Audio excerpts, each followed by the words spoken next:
तनुजवनुकृशानुं ज्ञानिनामग्रगण्यं सकलगुणनिधानं वानराणामधीशं रघुपतिप्रियभक्तं वातजातं नमामि।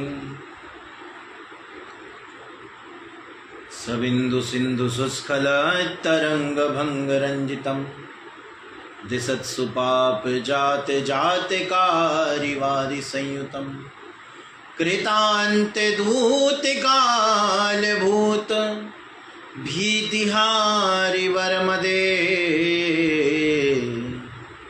त्वदीयपादपङ्कजं नमामि देवि नर्मदे। त्वदीयपादपङ्कजं नमामि देवि नर्मदे।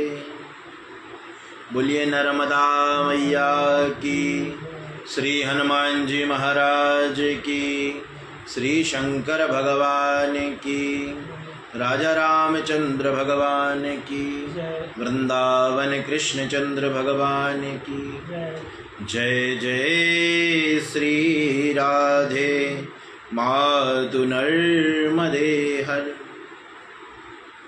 परम मंगलकारी, गुणकारी, भक्त भव भयहारी, भक्त जनहितकारी,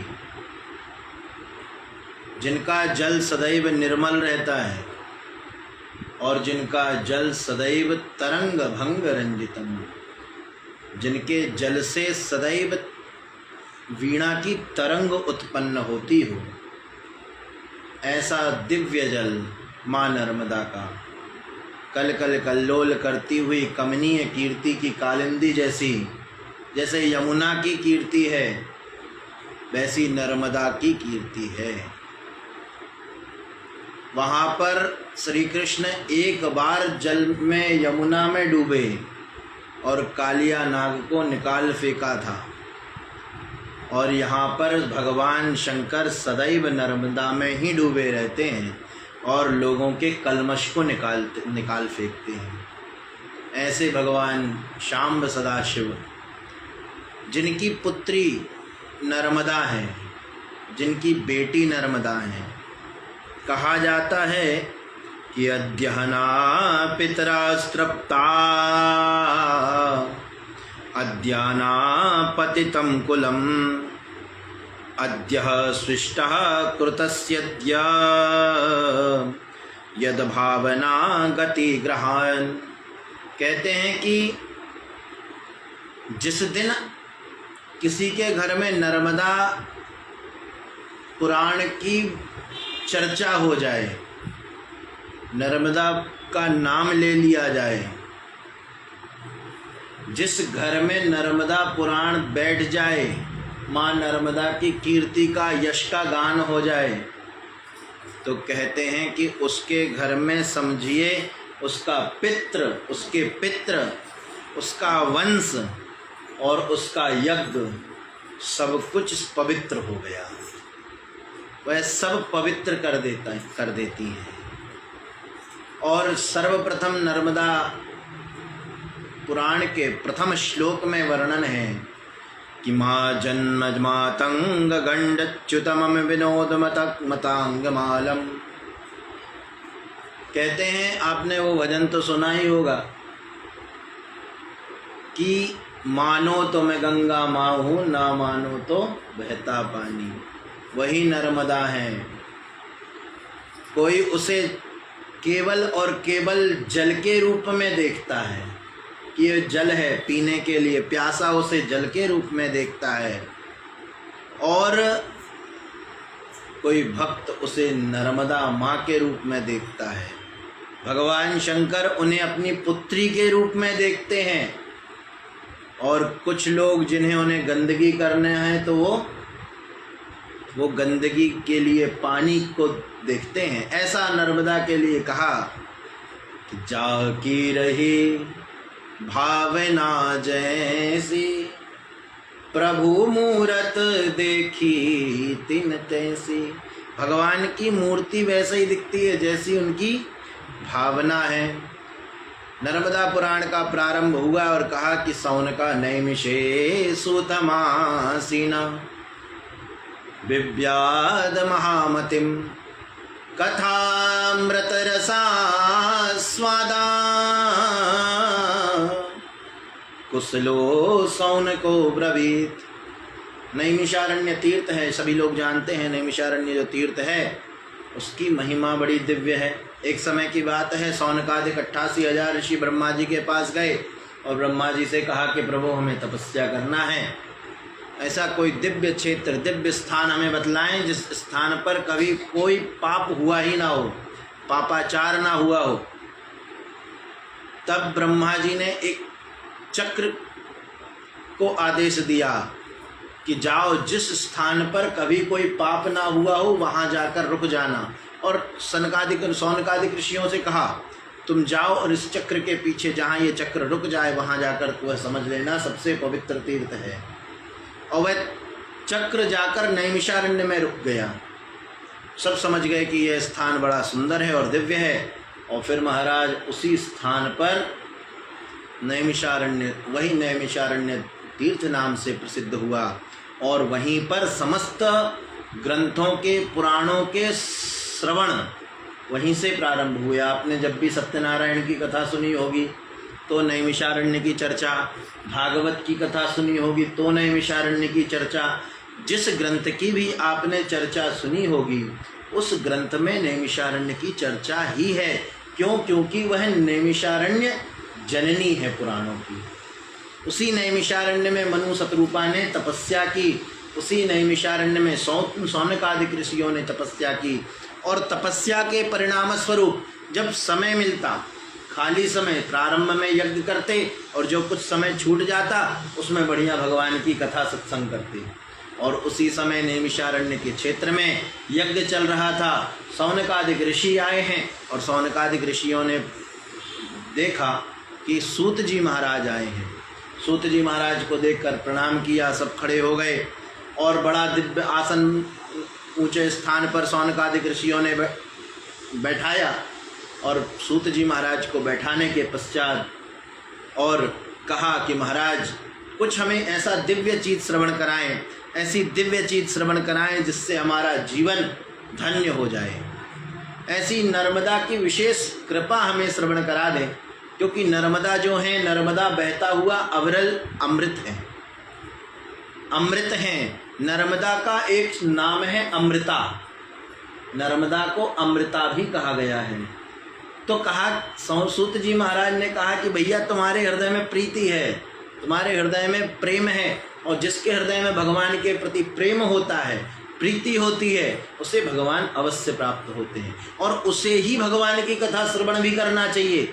भगवान की कथा वही व्यक्ति श्रवण करे जिसे भगवान से प्रीति हो, और जिसके हृदय में भगवान के प्रति द्वेष हो वो भगवान की बातें सुन सुन के जलेगा।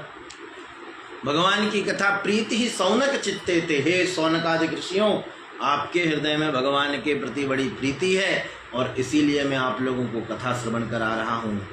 और कहा कि ये जो नर्मदा का जो जल है कि विस्तरम नर्मदायस्तु तीर्थानाम मुनि सत्तमाम, ये जो नर्मदा का जल है ना, देखो आपने मुझसे अमृत मांगा है तो मैं आपको पानी नहीं दूंगा, मैं आपको अमृत ही दूंगा।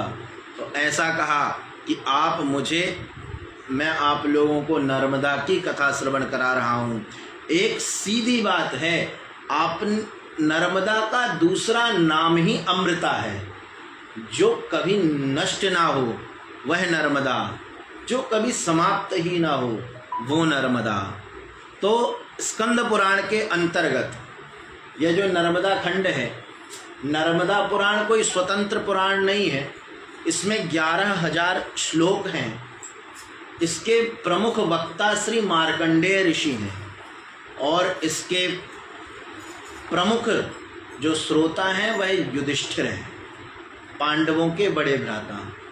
तो कहते हैं कि एक समय की बात है जब पांडव अपना संपूर्ण राज्य हार गए, जुए में सब राज्य हार गए, उन्हें 13 वर्ष का वनवास दिया गया, 12 वर्ष का वनवास और 1 वर्ष का अज्ञातवास। तो जब अब इतने दिन क्या करें, बोले सत्संग करेंगे। कहाँ जाएं?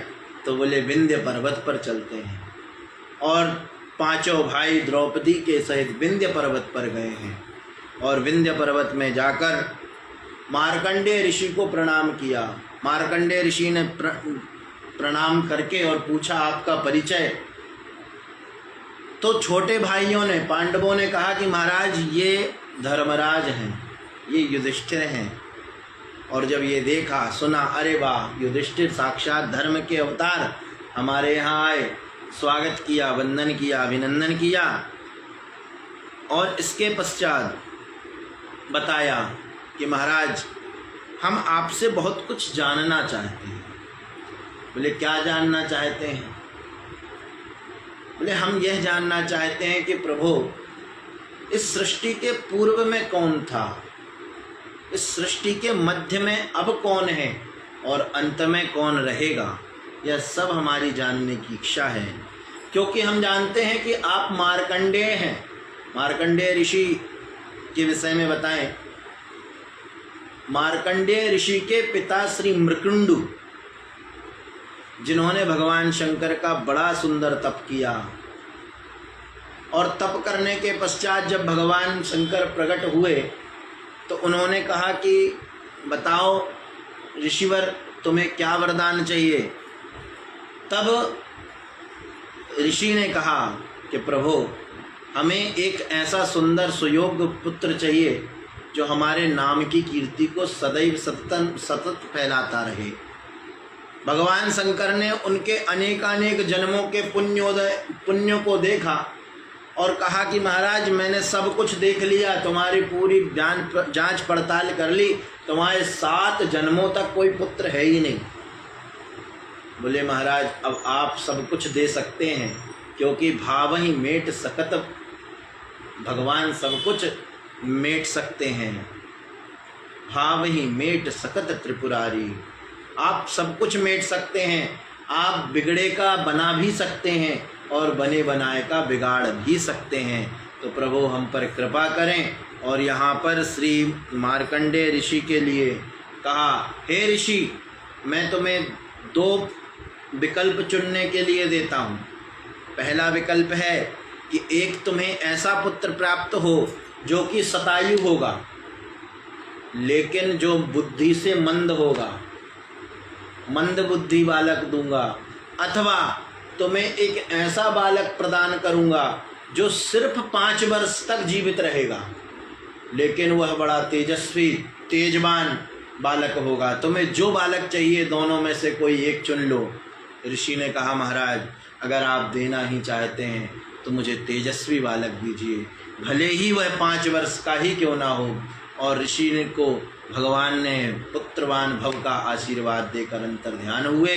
तदुपरांत कुछ ही समय उस पश्चात मार्कंडेय ऋषि प्रकट हुए। मार्कंडेय ऋषि का जन्म हुआ और जन्म के पश्चात जब वह 5 वर्ष की अवस्था आते आते, चूँकि पिता को पता था कि हमारे पुत्र की मृत्यु आने वाली है, मृत्यु होने वाली है, बहुत प्रसन्नता नहीं होती थी, हृदय व्याकुल हो जाता था जब भगवान का वरदान याद करते थे, स्मरण करते थे।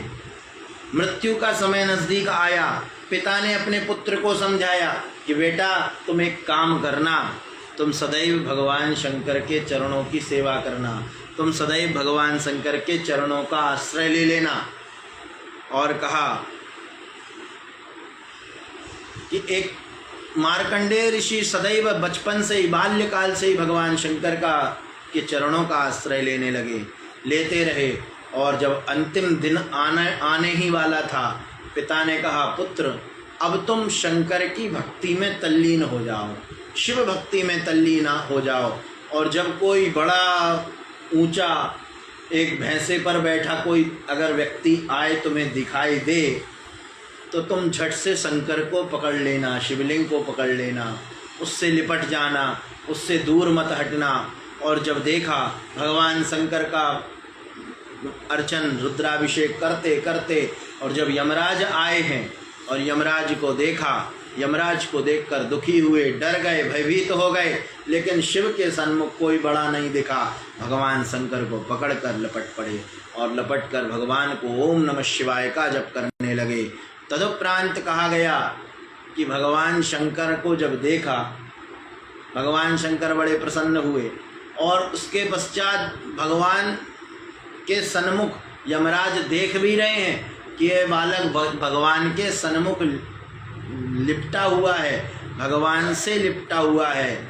तब भी वह यमराज ने यमपास से उस बालक को बांधा और यमपास से बांधने के पश्चात बालक को जोर से घसीटने लगे और महाराज तुरंत भगवान शंकर प्रकट हुए और भगवान शंकर ने अपने आंचल में उस बालक को ले लिया और यमराज से कहा कि हे यमराज, अगर तुम काल हो तो मैं भी महाकाल हूँ। मैंने इस बालक को तो बोले महाराज आप ही सृष्टि का निर्माण करते हैं, आप ही नियम बनाते हैं, आप ही बिगाड़ देते हैं। आपने ही कहा है 5 वर्ष का बालक तो 5 वर्ष का ही रहने दो, अब इसके जाने का समय आ गया तो इसको ले जाने आया हूँ, मेरा यही काम है। भगवान ने कहा 5 वर्ष मैंने दिया था ना, तो मेरा 5 वर्ष। तो भगवान शंकर का 5 वर्ष कितना हुआ? मनुष्यों की आयु 100 वर्ष है। 100 वर्ष मनुष्यों की आयु, और जब मनुष्यों की आयु और जब कलयुग की आयु है कितनी? 36,000 वर्ष कलयुग की आयु, इससे 4 गुनी द्वापर की आयु, इससे 4 गुनी त्रेता की आयु और इससे 4 गुनी सतयुग की आयु है। यह सतयुग, द्वापर, त्रेता, कलयुग, यह आयु जब ये जो चतुर्युगी हैं, ये जब 72 बार बीत जाते हैं तब एक मनु बदलते हैं, एक मनवंतर होता है। और ऐसे 72 बार जब एक मनु बदलते हैं तब इंद्र का एक दिन होता है, और जब इंद्र का एक दिन होता है, इस क्रम से इंद्र के जब 100 वर्ष पूरे होते हैं तब एक इंद्र बदलते हैं, इंद्र के 100 वर्ष। और उसके बाद जब ये इंद्र जब 100 वर्ष के होते हैं, इस अनुमान से ब्रह्मा का एक दिन होता है, और अभी ब्रह्मा 51 दिन के हैं। चूँकि कहा जाता है जब रोज़ संकल्प लिया जाता है तो संकल्प में कहा जाता है ओम विष्णोर विष्णोर विष्णो श्रीमद्भगवतो महापुरुषस्य विष्णुराज्ञायाः प्रवृत्तमानस्य ब्रह्मणो हन्य द्वितीय अपराधे। ब्रह्मा का दूसरा अपराध, ब्रह्मा द्वितीय अपराध। 2 अपराध होते हैं, 50 वर्ष प्रथम अपराध और 50 के बाद द्वितीय अपराध 100 वर्ष के लिए। तो द्वितीय अपराध अभी ब्रह्मा 51 साल के हो गए, तो कहा कि ब्रह्मा के 100 वर्ष, तब भगवान नारायण का एक क्षण, और इस आयु से भगवान शाम्ब सदाशिव तो अनंत काल के हैं। तो भगवान शंकर ने मार्कंडेय ऋषि को अपने जीवन के 5 वर्ष दे दिए, तो मार्कंडेय ऋषि सदा सदा के लिए अमर हो गए। और इस अनुमान से मार्कंडेय ऋषि ने कहा कि मैंने तो सृष्टि में कई बार प्रलय देख लिया, प्रलय देखा है। तो महाराज प्रलय देखा है तो अब क्या किया जाए? बोले मैंने प्रलय देखा है। सबसे पहले तो मार्कंडेय ऋषि भगवान की भक्ति का वर्णन बताते हैं, माँ रेवा की, भगवान शंकर की भक्ति का वर्णन कह करके कहते हैं कि जो व्यक्ति भगवान से कपट करता है, कपट इत्यादि का भाव रखता है, आजकल लोग कपट खूब करते हैं। जैसे एक जहाज में, बहुत बड़ा जहाज था, बहुत बड़ा जहाज जिसमें 100-150 लोग यात्रा कर रहे थे। अब रात्रि का समय बड़ा जोर का तूफान आया, और तूफान के समय जब पूरा जहाज डूबने लगा तो लोगों ने सब अपने अपने भगवान को स्मरण करने लगे, कोई किसी को स्मरण करे, कोई किसी को। एक सेठ जी थे, सेठ जी बहुत धनवान व्यक्ति थे, सब जानते भी थे कि ये सेठ जी हैं, बड़े धनवान हैं। तो बोले सेठ जी आप किसका स्मरण कर रहे हैं? बोले भैया हम किसी का स्मरण नहीं कर रहे। बोले आप भी स्मरण करो, शायद भगवान आपकी सुन ले। और सेठ जी ने स्मरण किया, हे शंकर भगवान, हे भोलेनाथ, अगर मैं बच गया तो जो मेरी 9 लाख की कोठी है, उस कोठी को बेचकर जो धन प्राप्त होगा वो मैं आपकी सेवा में लगा दूंगा।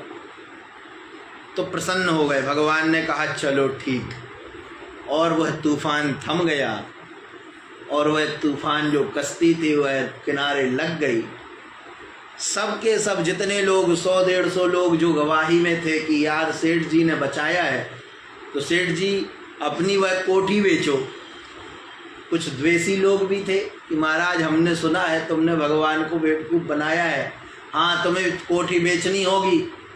सेठ जी ने कहा अब क्या करें, अब तो बात नाक पे आ गई, इज्जत की बात है, क्या करें।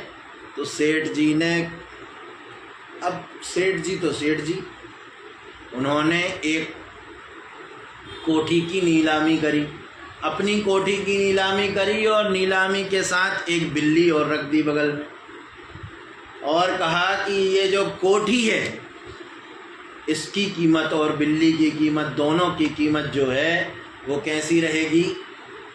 बोले ये 9 लाख की बिल्ली और 1 रुपया की कोठी रहेगी। जिसको लेना हो उसको कोठी के साथ बिल्ली लेना ही पड़ेगा। और अंततोगत्वा लोगों ने कहा हमें क्या करना बिल्ली से, और क्या।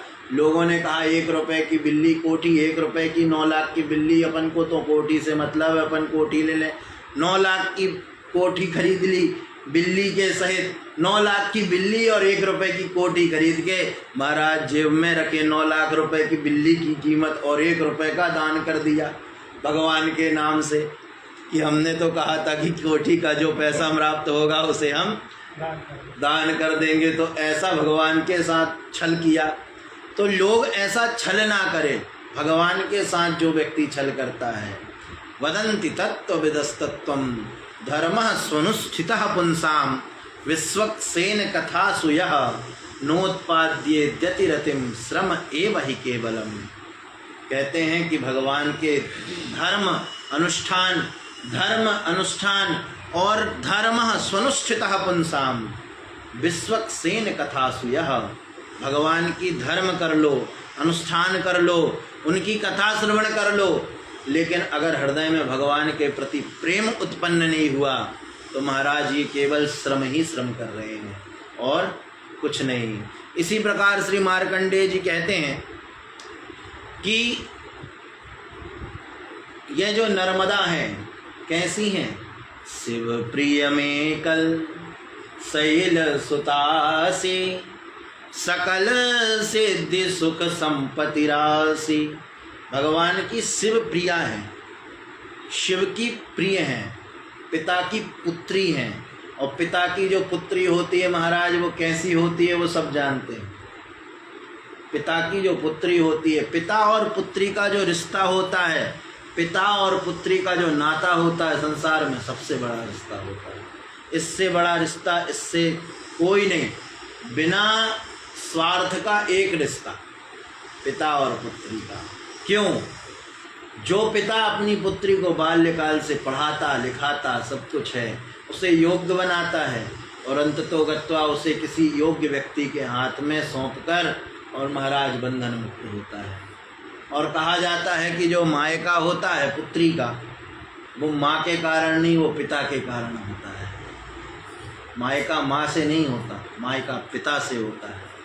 पिता का अपनी पुत्री के, याद रखना, घर में जब पुत्री के सास कुछ कहती है, सास कहती है कि अगर कुछ कह देती है पुत्री रोने लगती है, पिता के बारे में कह देती है तो पुत्री रोने लगती है। आज उससे दिन भर घर में भोजन नहीं खपता, हमेशा कहती है कि मैया, माताजी, सासू माँ, आप कुछ भी मुझे सब कुछ कह लेना, लेकिन मेरे बाबूजी को कुछ नहीं कहना, मेरे पिता को कुछ नहीं कहना। दिन भर अपने गले से निवाला नहीं नीचे उतरता। और जिस दिन पिता की मृत्यु की सूचना अगर प्राप्त हो जाए, पिता की मृत्यु की सूचना प्राप्त हो जाए तो वहीं से दहाड़ मारते हुए मायके तक लौट के आती है और दहरी पर जाकर गिरती है। और दहरी में गिरकर महाराज फूट फूट के रोती है कि आज से ये दहरी मेरे लिए पराई हो गई। क्यों? क्योंकि पिता से रिश्ता है, पिता से मायका है। अब माता पराधीन हो गई है, माता अब भाई के अधीन रहेगी। जब मैं आती थी पिता के कारण आती थी, डंके की चोट पर आती थी। अब माता को मुझसे संबंध रखने के लिए भाई से आज्ञा लेना होगा। इसीलिए पिता का और पुत्री का बड़ा सुंदर नाता है। इसीलिए कहा गया कि भगवान शंकर और उनकी पुत्री नर्मदा जब नर्मदा भगवान शंकर विंध्य क्षेत्र में रहकर और तपस्या कर रहे थे, उनके शरीर से जल बिंदु गिरे और वही जल बिंदु नर्मदा के रूप में प्रतिपादित हो गए। वही नर्मदा हजारों वर्ष पर्यंत तपश्चर्या करती हैं और तपस्या करने के पश्चात जब भगवान सांब सदाशिव प्रसन्न होते हैं तो प्रसन्नता पूर्वक भगवान कहते हैं, क्या चाहिए बिटिया? तब मैया कहती हैं कि पिताजी आप मुझे देना ही चाहते हो तो एक चीज़ दो। क्या? बोले हम काहू के मर ही न मारें, हम किसी के मरने से ना मरें। बोले बेटा ये तो दैत्य मांगते हैं, ये वरदान तो दैत्यों का है। बोले हम किसी को हम अमर हो जाएं और हम इस प्रकार से। तो भगवान से कहती हैं कि नहीं प्रभु, नहीं पिताजी, हम इसलिए नहीं मांग रहे कि हमें संसार में साम्राज्य करना है। बोले नहीं, तो फिर किस लिए मांग रही हो? तो बोले पिताजी मेरे दर्शन से मेरे में स्नान करे। जो तप्त शरीर है, मानव का जो शरीर होता है आदि व्याधि जरा पीड़ा से तपता हुआ शरीर है, राग द्वेष से तपता हुआ शरीर मुझ में जब डुबकी लगाए तो उसे शीतलता की प्राप्ति हो, नरमी प्रदान करें। जो नरमी प्रदान करे, नरमी दे, उसे नर्मदा कहते हैं, उसे नर्मदा कहते हैं। तो कहा कि आप मुझे नरमी प्रदान, लोग मुझ में डुबकी लगाकर नरमी प्राप्त करें, इसी कारण से मैं आपसे यह वरदान मांगती हूँ। भगवान शंकर कहते हैं बिटिया आज पहली बार तूने कुछ मांगा है, इसीलिए मैं तुझे दे रहा हूँ। आज से मैं तुम्हें स्मरण रखना, तुम्हारे अंदर जो भी डुबकी लगाएगा, तुम में जो डुबकी लगाएगा संपूर्ण पापों से मुक्त हो जाएगा। और बेटा यमुना में 7 दिन दर्शन कर ले, स्नान करने से जो पुण्य प्राप्त होता है, सरस्वती में 3 दिन स्नान करने से जो पुण्य प्राप्त होता है, गंगा में जो 1 दिन स्नान करने से पुण्य प्राप्त होता है, वह पुण्य तुम्हारे दर्शन मात्र से प्राप्त हो जाएगा। और गंगा भी जब पापों से युक्त हो जाएगी, लोगों के पापों को धो धोकर खुद मैली हो जाएंगी, तब तुम में स्नान करेंगी और वे भी परम पवित्र हो जाएंगी। ऐसा भगवान शंकर कहते हैं और उन्हें वरदान देते हैं कि बिटिया मैं सदैव तुम्हारे अंदर विद्यमान रहूँगा, मैं तुम्हारे कण कण में, तुम्हारे जल में, प्रत्येक जल में मेरा निवास होगा, कण कण में मैं रहूँगा। इसीलिए कहते हैं कि नर्मदा का प्रत्येक कंकड़ कंकड़ शंकर है। और वरदान दिया कि उत्तर तट पर देवताओं के साथ संपूर्ण देवता नर्मदा के उत्तर तट पर विद्यमान रहेंगे, संपूर्ण देवता। इसीलिए प्रायः देखा जाता है कि उत्तर तट पे ही प्रत्येक कोई भी शुभ कर्म अनुष्ठान इत्यादि उत्तर तट पर ही किए जाते हैं।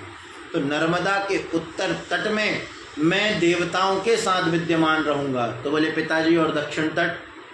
बोले वो खाली रहेगा। बोले नहीं, वहाँ पर मैं पितरों के साथ निवास करूँगा, मैं दोनों तरफ रहूँगा, देवताओं के साथ उत्तर तट में और पितरों के साथ दक्षिण तट में। जब भी कभी पितरों से निमित्त कार्यक्रम किए जाते हैं, पिंडदान श्राद्ध इत्यादि जो कर्म होंगे वह दक्षिण तट में होंगे और उत्तर तट में अनुष्ठानात्मक कार्य होंगे। ऐसा भगवान ने वरदान दिया है। और इसके पश्चात भगवान ने नर्मदा के विषय में बताया कि एक समय की बात है कि नर्मदा जब प्रकट हुई तब देवता उनसे विवाह करने के लिए भागे। नर्मदा आगे भाग रही थी, सारे देवता उनसे पीछे पीछे विवाह करने के लिए भाग रहे थे, लेकिन कोई नर्मदा को पकड़ नहीं पा रहा था। और इस कारण भगवान शंकर उमा सहित उनको देखकर मुस्कुराने लगे, प्रसन्न हो गए। और प्रसन्न होने के कारण महाराज हास्य रस देने के कारण, हास्य रस, हंसी आ गई भगवान को, तो हास्य रस देने के कारण कल्याणी, उन कल्याणी नर्मदा को नर्मदा कहा गया। हास्य रस देने के कारण उनका नाम नर्मदा पड़ा। बोलिए नर्मदा मैया की। बाकी की कथा हम कल और धीरे धीरे थोड़ा थोड़ा करके श्रवण कराएंगे। बोलिए वृंदावन बिहारी लाल की जय।